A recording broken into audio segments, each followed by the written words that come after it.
സ്നേഹപുരം ക്ഷമ സീരിയലിൻ്റെ ലേറ്റസ്റ്റ് എപ്പിസോഡിൻ്റെ റിവ്യൂയിലേക്ക് എല്ലാവർക്കും സ്വാഗതം. അങ്ങനെ രാധിക സിദ്ധനെ കണ്ട കാര്യവും സിദ്ധൻ്റെ വാക്കുകൾ കേട്ടാണ് ഇങ്ങോട്ട് വന്നതെന്നുള്ള കാര്യമൊക്കെ പറയുവാണ് കേട്ടോ. അതെല്ലാം കേട്ട് വിശ്വസിക്കാൻ വേണ്ടി നിൽക്കുവാണ് അമൃതയും ക്ഷമയൊക്കെ. അന്നേരം വരുൺ പറയുന്നുണ്ട്, സത്യം പറയാലോ മാഡം, അയാൾ അങ്ങനെയൊക്കെ പറഞ്ഞപ്പോൾ ഞാനത് കാര്യമൊക്കെ എടുത്തില്ല. അയാളുടെ വാക്കുകൾ രാധിക വിശ്വസിക്കുന്ന കാരണം ഇയാളെ ഞാൻ കളിയാക്കി വരുമെന്നൊക്കെ പറഞ്ഞു.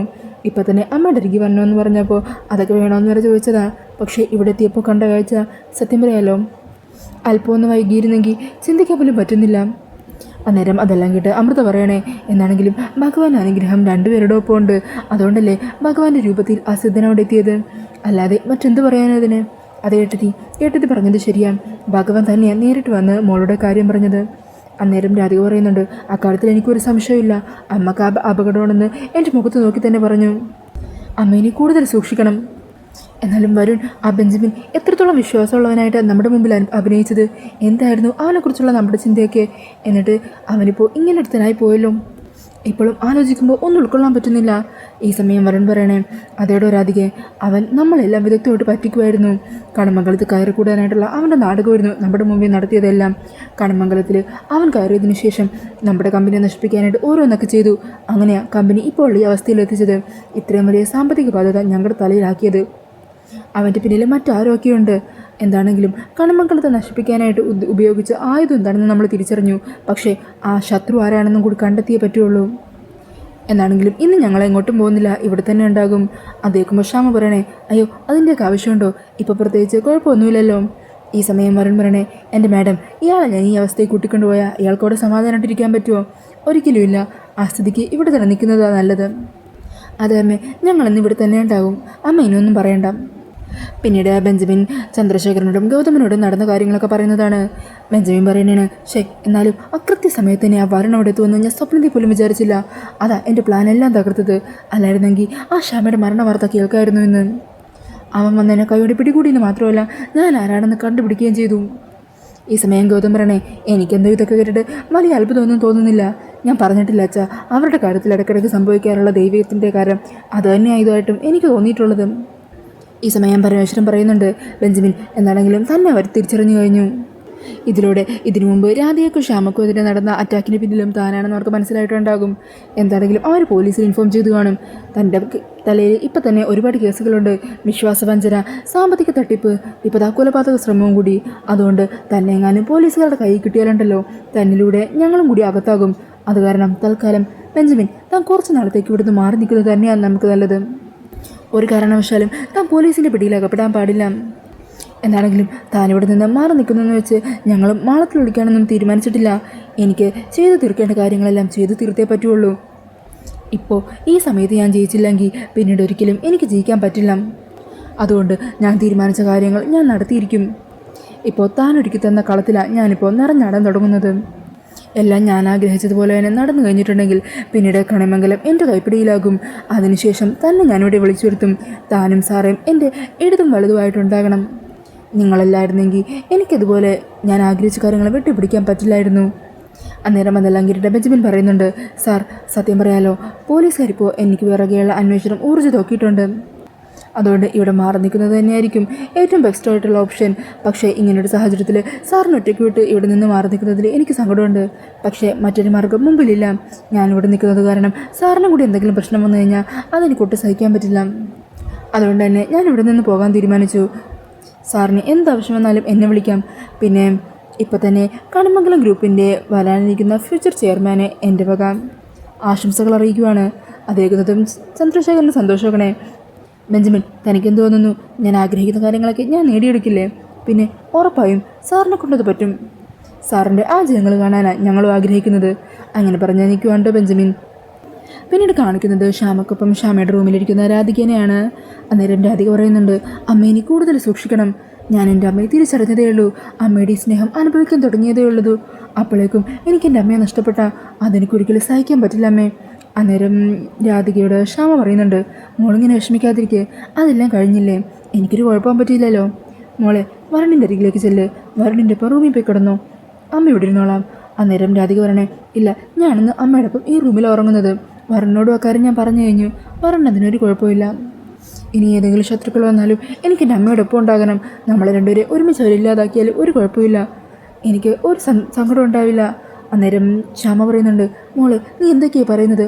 ഇങ്ങനെ മരണത്തെക്കുറിച്ചൊന്നും സംസാരിക്കല്ലേ. എന്നെ നീ തിരിച്ചറിഞ്ഞിട്ട് അധികം നാളായില്ല. പക്ഷേ എന്നെ നീ കണ്ടെത്തുന്നതിന് മുമ്പ് നിന്നെ ചേർത്ത് പിടിച്ച വരണില്ലേ, വരണിനെക്കുറിച്ച് ഓർക്കണ്ടേ? നിന്നെ ഇത്രയും വളർത്തി വലുതാക്കിയ ദേവനാരായണ തിരുമേനിയും യശോദയും മറന്നോ നീ? അതുപോലെ കണിമംഗലം കുടുംബം നിന്നെ ഇരു കൈ നീട്ടി സ്വീകരിച്ചതല്ലേ? അവരേക്ക് വേദനിപ്പിച്ച് അവരേക്ക് വിട്ട് നിന്നെ പോകുന്ന കാര്യമൊന്നും ഇനി ചിന്തിക്കാൻ പാടില്ല. എന്നാണെങ്കിലും ഇത്ര നാൾ എൻ്റെ മോളെ എനിക്ക് സ്നേഹിക്കാൻ പറ്റിയില്ലേ? നിന്നെ ഇതുപോലെ അലകിയെടുത്തി നിൻ്റെ ഈ സ്നേഹമൊക്കെ അനുഭവിക്കാൻ പറ്റുമെന്ന് പോലും ചില സാഹചര്യത്തിൽ ഞാൻ ചിന്തിച്ചിട്ട് പോലുമില്ല. ആ സമയത്തൊക്കെ മരണത്തിൽ നിന്നും എനിക്കൊരു പേടിയില്ല. ആരെങ്കിലും വന്ന് കൊല്ലിക്കുകയോ എന്താണെന്ന് വെച്ചാൽ ചെയ്യുകയോ ചെയ്തോട്ടെ എന്നുള്ള രീതിയിലായിരുന്നു എൻ്റെ ജീവിതം. പക്ഷേ ഇപ്പോൾ അങ്ങനെയല്ലല്ലോ. എൻ്റെ മോൾ എൻ്റെ ജീവിതത്തിലേക്ക് വന്നില്ലേ? നിൻ്റെ സ്നേഹം എനിക്കും അനുഭവിച്ച് മതിയായിട്ടില്ല മോളെ. അന്നേരം രാധിക പറയുന്നുണ്ട്, മതി മതി മതി, നമ്മൾ എന്തിനാ ഇനി മരണത്തെക്കുറിച്ചും കൊലയാളികളെക്കുറിച്ചും ഒക്കെ സംസാരിച്ചിരിക്കുന്നത്? എനിക്ക് ഇന്ന് എൻ്റെ അമ്മേനെ കെട്ടിപ്പിടിച്ച് തുറന്നുടങ്ങണം, വന്ന് നമുക്കുറങ്ങാം. അങ്ങനെ പറഞ്ഞ് രാധികയും ശ്യാമയും കൂടി അവിടെ കിടക്കുവാണ്. അങ്ങനെ ശ്യാമയെ കെട്ടിപ്പിടിച്ച് അരികെ ചേർന്ന് കിടന്നുറങ്ങുവാണ് കേട്ടോ രാധിക. പിന്നീട് കാണിക്കുന്നത് ആറ്റുവാശ്ശേരിയിൽ പ്രിയങ്കേനും മുത്തശ്ശേനെയും കാണാൻ തിരിക്കുന്ന ശരത്തിനെയാണ്. അവരങ്ങനെ റൂമിലിരുന്ന് സംസാരിക്കുവാണ്. അന്നേരം ശരത്ത് പറയുന്നുണ്ട്, എന്താണെങ്കിലും സിനിമ ഷൂട്ടിംഗ് ഒക്കെ തുടങ്ങുന്നതിന് മുമ്പായിട്ട് നല്ലൊരു പ്രൊഡ്യൂസർ വേണം. ആ പ്രൊഡ്യൂസറിൻ്റെ പേര് കേൾക്കുമ്പോൾ തന്നെ ആൾക്കാർക്ക് ഉള്ളിലൊരു റെസ്പെക്റ്റ് ഉണ്ടാവണം. അങ്ങനെ ഇപ്പോൾ ആരാണെന്നാണ് ഞാൻ ആലോചിക്കുന്നത്. അന്നേരം പ്രിയങ്ക പറയണേ, അതിനിപ്പോൾ എന്നാ മറ്റൊരു ഓപ്ഷൻ, ഒരു കാര്യം ചെയ്യാം, മുത്തശ്ശിയെ പ്രൊഡ്യൂസറാക്കാം. മുത്തശ്ശിയാകുമ്പോൾ ഈ ആൾക്കാർക്കൊക്കെ ഒരു പേടിയും ഭയവും ബഹുമാനവും ഒക്കെ ഉണ്ടാകുമല്ലോ. അത് കേൾക്കുന്നത് മുത്തശ്ശിക്ക് സന്തോഷമാക്കണേ. ഈ സമയം ശരത്ത് അയ്യേ എന്നും പറഞ്ഞ് വരുവാണ് കേട്ടോ. അത് കേൾക്കുന്നത് മുത്തശ്ശി കേൾക്കണേ, എന്താടാ എന്താടാ ഞാൻ പ്രൊഡ്യൂസറായ നിനക്കെന്താ ഇഷ്ടപ്പെട്ടില്ലേ? എന്താ നിനക്കൊരു കളിയാക്കൽ? അയ്യോ മുത്തശ്ശിയായ എനിക്കെന്താ കുഴപ്പം? മുത്തശ്ശി പ്രൊഡ്യൂസറായി കഴിഞ്ഞാൽ ആൾക്കാരൊക്കെ ഒന്ന് ഞെട്ടും, അവരൊക്കെ ഒന്ന് അന്തിച്ചു പോകും. ഞാൻ ആ കാര്യം ആലോചിച്ചതാ. എന്നിട്ട് ശരത്ത് മനസ്സിൽ പറയണേ, എന്താ തന്നെയാണെങ്കിലും ഇവരുടെ കയ്യിൽ ഇപ്പോൾ കാശുണ്ട്, ഇവർക്കോ തലയിൽ വിവരമൊന്നുമില്ല, പിന്നെ ഇവർ എന്ത് കാണിച്ചാലും എനിക്കെന്താ, ഇവരുടെ കൂടെ നിന്നാൽ കുറച്ച് പൈസ എനിക്കും കിട്ടും എന്ന് പറഞ്ഞാൽ ശരത്ത് ആലോചിക്കുവാണ്. എന്നിട്ട് മുത്തശ്ശിയെ നല്ലപോലെ അങ്ങ് പൊക്കിയടിക്കുവാണ് കേട്ടോ.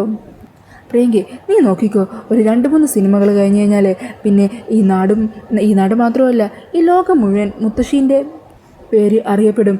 ഏറ്റവും മികച്ച പ്രൊഡ്യൂസർ ആരെന്ന് ചോദിച്ചാൽ സുകുമാര മുത്തശ്ശിയുടെ പേര് പറയും. നാട്ടുകാരെല്ലാവരും അത്ഭുതത്തോടും ഭയത്തോടും ആരാധനയോടും കൂടി നോക്കും. അന്നേരം അതൊക്കെ കേട്ട് അത് സന്തോഷിച്ച് നിൽക്കുവാണ് കേട്ടോ പ്രിയങ്കയും മുത്തശ്ശിയൊക്കെ. ഈ സമയം പ്രിയങ്ക പറയണേ, എന്നാൽ പിന്നെ നമുക്ക് അങ്ങനെ തന്നെ ഫിക്സ് ചെയ്യാം, ഇതിൻ്റെ ബാക്കി കാര്യങ്ങളൊക്കെ എത്രയും പെട്ടെന്ന് സ്റ്റാർട്ട് ചെയ്യണം. അതൊക്കെ തുടങ്ങാം. എന്താണെങ്കിലും ഇതിൻ്റെ തുടക്കത്തിലുള്ള കുറച്ച് ചിലവിനും മറ്റുമായിട്ട് കുറച്ച് പൈസ വേണ്ടി വരും. എൻ്റെ പോക്കറ്റ് കാലിയാണ്. അന്നേരം മുത്തശ്ശി പറഞ്ഞേ, അതിനെപ്പോഴാണ് നിൻ്റെ കയ്യിൽ പൈസ ഉണ്ടായിട്ടുള്ളത്? അതെ ശരത്തെ, നിനക്ക് വേണ്ട തുകയൊക്കെ അത്യാവശ്യമുള്ളത് ഞാൻ നിൻ്റെ അക്കൗണ്ടിലേക്ക് ഇട്ടേക്കാം. വേണ്ട കാര്യങ്ങൾ എത്രയും പെട്ടെന്ന് തന്നെ ചെയ്യണം. ശരി പ്രിയങ്കി എന്ന് പറഞ്ഞ ശരത്ത് സന്തോഷത്തോടെ പുറത്തേക്ക് ഇറങ്ങുവാണ് കേട്ടോ. ഈ സമയം ദേവനും യശോദയും റൂമിൻ്റെ ഫ്രണ്ടിൽ തന്നെ നിൽക്കുന്നുണ്ടാവും. അന്നേരം ദേവൻ പറയണേ, നീ പുറത്തേക്ക് ഇറങ്ങാനായിട്ട് കാത്തു നിൽക്കുമായിരുന്നു ഞാൻ. അതെ, എൻ്റെ പെൺമക്കൾ സിനിമയിൽ അഭിനയിക്കുന്നതൊന്നും എനിക്ക് തീരെ ഇഷ്ടമല്ല. പ്രിയങ്ക ഇതിനു മുമ്പ് സിനിമയിൽ അഭിനയിച്ചു, അതെനിക്കിഷ്ടമല്ലാതെയാണ്. പിന്നെ രാധികമൾക്കും ഒരു പ്രത്യേക സാഹചര്യത്തിൽ സിനിമയിൽ അഭിനയിക്കേണ്ടി വന്നു. ഇപ്പോൾ അവസാനം അവൾ സിനിമയിൽ അഭിനയിക്കാൻ പോയിട്ട് എന്തായി? മയക്കുമരുന്ന് കേസിൽ കൊച്ചുമോളും മുത്തശ്ശിയും കൂടി ജയിലിനകത്ത് കിടക്കേണ്ടി വന്നില്ലേ? അതുകൊണ്ട് മേലാൽ സിനിമാക്കാരെയും പറഞ്ഞ് ശരത്ത് ഈ വീട്ടിൽ കയറി പോകരുത്, മനസ്സിലായോ? ഈ സമയത്തായിരിക്കോട്ടെ മുത്തശ്ശിയും പ്രിയങ്കയും പുറത്തേക്ക് വരുന്നത്. എന്താ ഇവിടെ പ്രശ്നം? ഇവനെ ഞാൻ വിളിച്ചിട്ട് വന്നതാ, അത് ചോദ്യം ചെയ്യാൻ നീ ആരാ? അന്നേരം ദേവൻ പറയുന്നുണ്ട്, അമ്മേ സിനിമ ഷൂട്ടിംഗ് കാരണം ഉണ്ടായ പ്രശ്നങ്ങളൊന്നും അമ്മക്ക് ഓർമ്മയില്ലേ? ഇവിടെ നിങ്ങൾ രണ്ടാളും കൂടി പോലീസ് സ്റ്റേഷനിൽ പോലും കയറേണ്ടി വന്നു. ഇനിയും അതിൻ്റെ പിന്നാലെ നടക്കാനാണോ നിങ്ങൾ തീരുമാനിച്ചിരിക്കുന്നത്? അന്നേരം പ്രിയങ്ക പറയണേ, അതെ ഞങ്ങൾ നോക്കിയും കണ്ടോ ഓരോ കാര്യങ്ങൾ ചെയ്യുന്നത്. ആ രാധികക്ക് പാട്ടുപാടാം, സിനിമയിൽ അഭിനയിക്കാം, അതിലൊന്നും ആർക്കും ഒരു കുഴപ്പമില്ല. ഞാൻ എന്തെങ്കിലുമൊക്കെ ചെയ്ത് പ്രശസ്തിയായാൽ നിങ്ങൾക്കത് സഹിക്കില്ല അല്ലേ? അന്നേരം ദേവൻ ചോദിക്കണേ, അതിന് നീ എങ്ങനെയാണ് പ്രശസ്തിയായിട്ടുള്ളത്? മയക്കുമരുന്ന് കേസിൽ ജയിലിൽ കിടന്നോ? അതേക്കുന്നത് മുത്തശ്ശി പറയുന്നുണ്ട്. അങ്ങനെയാണെങ്കിൽ ആ രാധികം ഉണ്ടല്ലോ പോലീസ് സ്റ്റേഷനിലും ജയിലിലും ഒക്കെ, അതൊന്നും നിനക്കൊരു കുഴപ്പമില്ലല്ലോ. അവിടെ കയറി ഇറങ്ങിയ അവള് ഇവിടെ നീ സ്നേഹത്തോടെയല്ലേ വിളിച്ചിരുത്തുന്നതും സൽക്കരിക്കുന്നതും ഒക്കെ. അങ്ങനെയുള്ളപ്പോൾ പിന്നെ എൻ്റെ പ്രിയങ്ക മോൾക്ക് മാത്രം എന്താണ് ഒരു കുഴപ്പം? പിന്നെ ഞങ്ങളിപ്പോൾ ഒരു പുതിയ സിനിമ സ്വന്തമായിട്ട് എടുക്കാൻ പോകുവാണ്. അതിൻ്റെ കാര്യങ്ങളെക്കുറിച്ച് സംസാരിക്കാനാണ് ശരത് ഇവിടെ വന്നിരിക്കുന്നത്. പിന്നെ നിങ്ങൾക്കൊക്കെ അസൂയ തോന്നിയിട്ട് ഒരു കാര്യമില്ല. ഇനി അധികം വൈകാതെ ഞങ്ങളുടെ പ്രശസ്തി ഉണ്ടല്ലോ ഈ നാട് മുഴുവൻ പരക്കും. പിന്നെ ഒരു പ്രൊഡ്യൂസറിൻ്റെ മക്കളെന്നുള്ള രീതിയിലായിരിക്കും നിങ്ങൾ പോലും അറിയപ്പെടാൻ പോകുന്നത്. അത് കേട്ട് യശോദ ചോദിക്കണേ, അതിന് ആരാ പ്രൊഡ്യൂസ് ചെയ്യാൻ പോകുന്നത്? അമ്മയാണോ? അമ്മയ്ക്ക് വയസ്സാകരുത്, വേറെ പണിയൊന്നുമില്ലേ? എടി നീ നിൻ്റെ ഭർത്താവൊക്കെ എന്താ വിചാരിച്ചത്? ഞങ്ങളെ എത്തിപ്പെടാൻ പോകുന്ന ഉയരങ്ങൾ കണ്ട് കണ്ണും തള്ളി നിൽക്കും. പിന്നെ ശരത് ഇനി ഇവിടെ വരും, സിനിമയുടെ കാര്യങ്ങളും മറ്റുമായിട്ട് ഞങ്ങളുമായിട്ട് സംസാരിച്ചെന്നിരിക്കും. അത് തടയാനേ നിങ്ങൾക്ക് രണ്ടുപേർക്ക് ഒരിക്കലും പറ്റില്ല. നിങ്ങൾ തടഞ്ഞു എന്ന് വെച്ച് ഇവനെ ഇങ്ങോട്ട് വരാതിരിക്കാനും പോകുന്നില്ല. എന്താ ശരത്തെ, നീ ധൈര്യമായിട്ട് ആവശ്യമുള്ള സമയത്തൊക്കെ ഇങ്ങോട്ട് വന്നോ.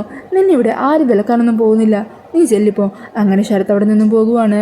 പിന്നീട് പ്രിയങ്കയും മുത്തശ്ശി റൂമിൽ കയറി വാതിലടക്കുവാണ് കേട്ടോ. അന്നേരം ദേവൻ പറയണേ, എന്തൊക്കെയാണ് ഇവിടെ നടക്കുന്നത്? ഇവരോടൊന്നും പറഞ്ഞാൽ തലയിൽ കയറുന്നതില്ല. എന്താണെങ്കിലും വരടിൻ്റെ കയ്യിൽ നിന്ന് കിട്ടിയ പൈസ ഉണ്ടല്ലോ, അതിൻ്റെ ബലത്തിലാണ് ഇപ്പോൾ കിടന്ന് നിഗളിക്കുന്നത്. ഇങ്ങനെ ഓരോ കോപ്രായങ്ങൾ കാണിച്ചു കൂട്ടുന്നത്. ആ പൈസ എങ്ങനെയെങ്കിലും ചിലവാക്കി കയ്യിൽ നിന്ന് കളയണമല്ലോ. ആ പൈസ തീരുമ്പോൾ ഇവരുടെ ഈ അഹങ്കാരം നിൽക്കും. എന്താന്ന് വെച്ചാൽ കാണിച്ചു കൂട്ടട്ടെ, നമ്മളിനി എന്ത് പറഞ്ഞിട്ടും ഒരു കാര്യമില്ല. അങ്ങനെ പറഞ്ഞ് അവരവിടെ നിന്നും പോകുവാണ്.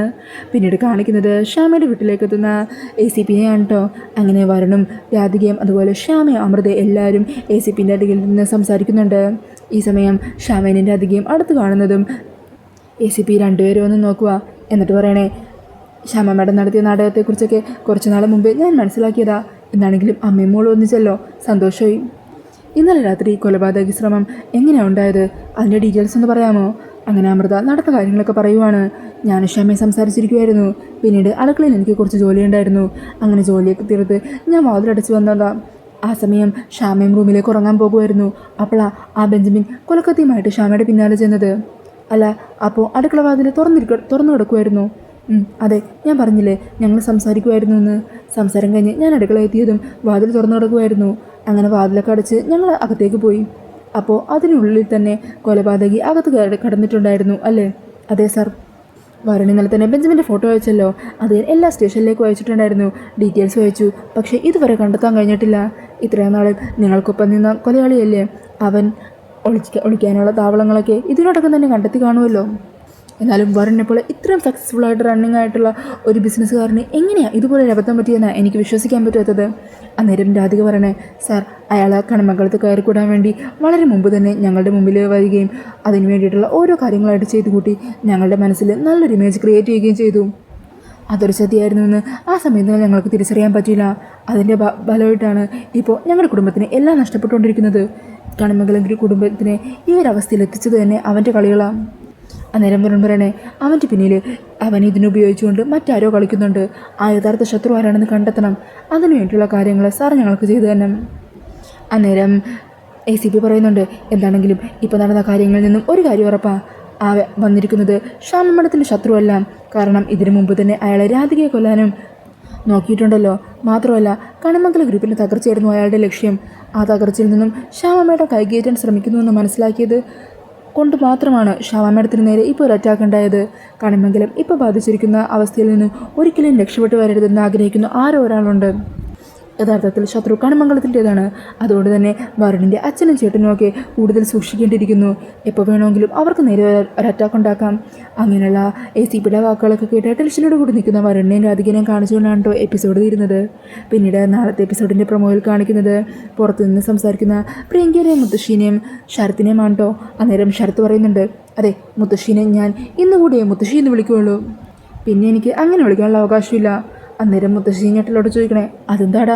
അന്നേരം ശരത്ത് പറഞ്ഞേ, അത് മറ്റൊന്നുമല്ല, ഇനിയിപ്പോൾ പ്രൊഡ്യൂസർ ആയിക്കഴിഞ്ഞാൽ കൂടെ നിൽക്കുന്നവരൊക്കെ മാഡം എന്ന് വേണം വിളിക്കാൻ. അങ്ങനെ വിളിക്കുന്നതല്ലേ മറ്റുള്ളവരുടെ മുമ്പിൽ ഒരു ഗമയൊക്കെ ഉള്ളൂ.